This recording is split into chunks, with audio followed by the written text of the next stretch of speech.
Hey guys! So I just wanted to do a follow-up to the First Metal minifig video that I did last week. Rather than reply to everybody individually, which I usually do, I wanted to go ahead and do like a vid response to that because most of you were actually saying the same thing, and so I want to just address that right away. So first of all, thank you very, very much for the feedback. It was very helpful, and I'm glad you guys are interested in what I'm doing.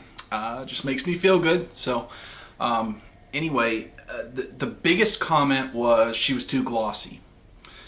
I agree with you. I am, however, not sure why she was so glossy because I actually used a matte varnish on her. Now, this is what I used. Now, I don't know if any of you have any experience with that stuff or not, but this is a matte varnish. I mean, it says right on there, unless I'm misreading something, matte varnish. So maybe you guys can help me out here. A, do any of you have any experience with that particular brand of matte varnish? If so, is it possible maybe I didn't mix it well enough and so it was still glossy? Or is it just a crap brand of varnish that's not going to be very flat and I should go get some Tester's Dull Coat? I mean, I know about Tester's Dull Coat. I don't have any.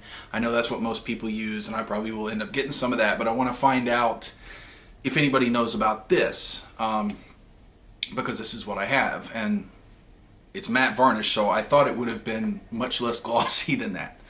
So if you got any pointers there, let me know.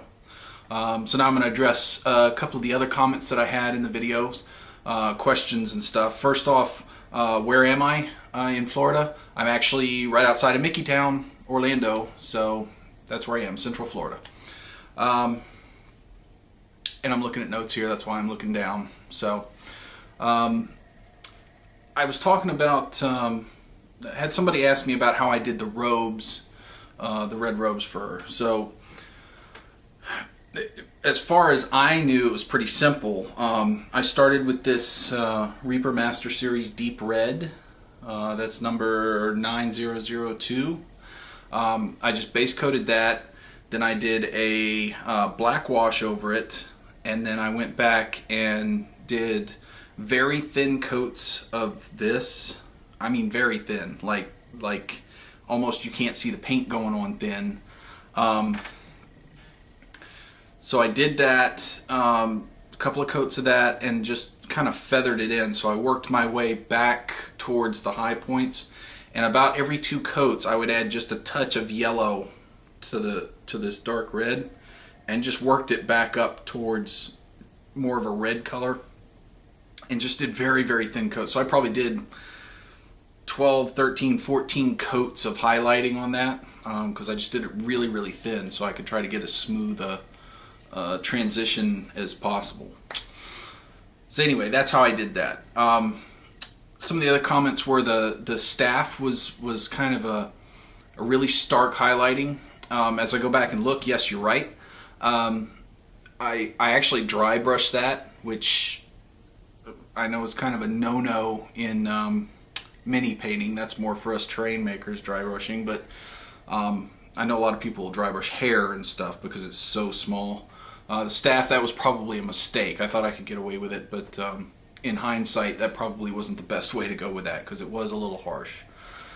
The other thing that nobody specifically said this, but some of the comments kind of made me start thinking about it.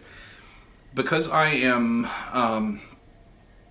when I'm doing terrain making, I'm going for hyper realism. I mean, you guys have seen the stuff I do, so you know I'm going for very realistic stuff. The problem I have with minis is I'm there hunched over it, I'm looking right at it, it's right in my face, and I'm going for realism, and I forget that I need to, hey dummy, step back to arm's length and see if you can actually, if this is contrasting enough to where you can actually see it on a table. So that's one of the problems I have to overcome is getting away from the realism, the hyper-realism on the minis, and make it contrast enough at arm's length to see it.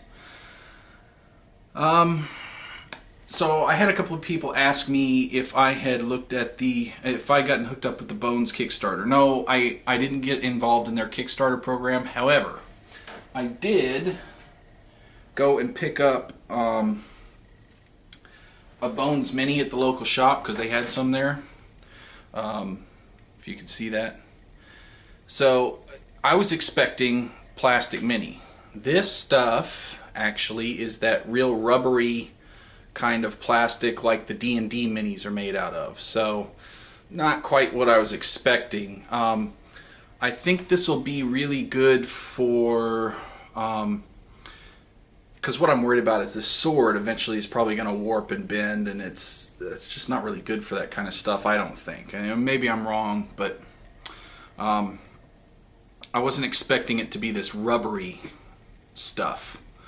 So I think this will be good for those fuller models, because they have some that are really beefy and chunky and stuff and don't have a lot of small parts like this. I think it'll be really good for those.